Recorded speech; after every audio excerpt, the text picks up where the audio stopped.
and welcome to the Study Travel News video. I'm Nicola Hancox. And I'm Maria Brosnan, bringing you the latest news stories. The headlines this week: further growth in students for the Netherlands. France clarifies tuition fees and funding.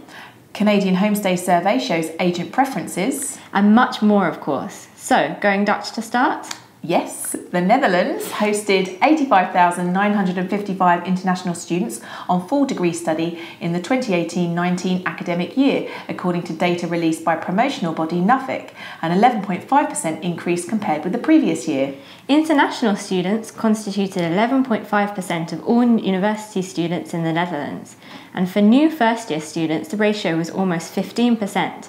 Maastricht University had the highest number of international students at more than 9,000. Germany remained the largest source country with more than 22,500 students, but the largest growth came from Italy, which leapfrogged China into second place. Belgium and the UK completed the top five, and there was also strong growth from India and Romania.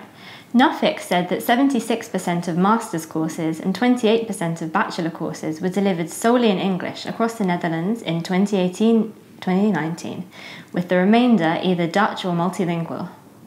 To France now, where the government has advised details of a budget to welcome international students and has published details of exemptions to tuition fees for non-EU students, which are being introduced for the first time in 2019-20 under a new international education strategy.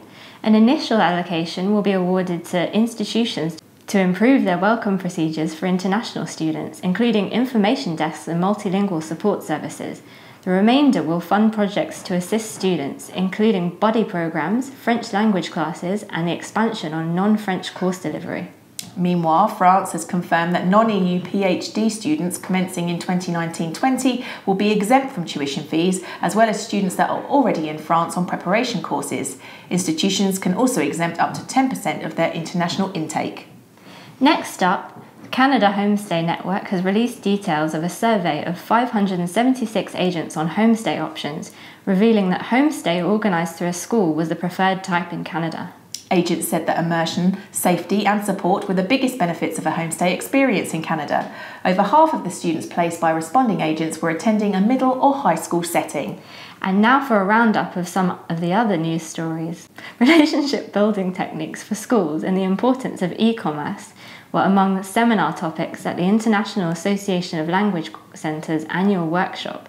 Hosted by Click Seville, it was one of the largest events to date for IALC, which moves on to Auckland for next year's workshop.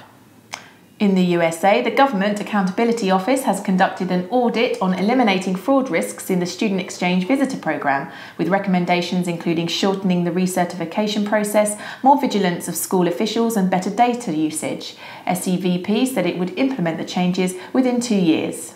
Israel's Council for Higher Education, CHE, has approved the establishment of a range of new undergraduate and master's programs in English as a part of a plan to double the number of international higher education students it hosts to 24,000 by 2022. Japan's Ministry of Education is conducting an investigation with Tokyo University of Social Welfare after around 700 international students were reported as having disappeared. The institution said it had lost touch with the students who were enrolled as researchers and had expelled them for non-attendance or non-payment. Comforts of Home, a European provider of student housing for international students, rebranded as Blue Stripe ahead of the autumn 2019 semester. Education New Zealand is testing a new Digital Now My New Zealand digital platform that it said will help to support the international student experience in the country when fully launched. And finally, Exam Board Language Cert has announced a Memorandum of Understanding with Equals, outlining the aim of working together to promote language skills and assessment, an enhanced benefit for Equals schools. More on all of that online, as well as photos from the EALC workshop, ICEF events in Eastern Europe, and Baltic Council for International Education Fairs. Thanks for watching. Goodbye. Goodbye.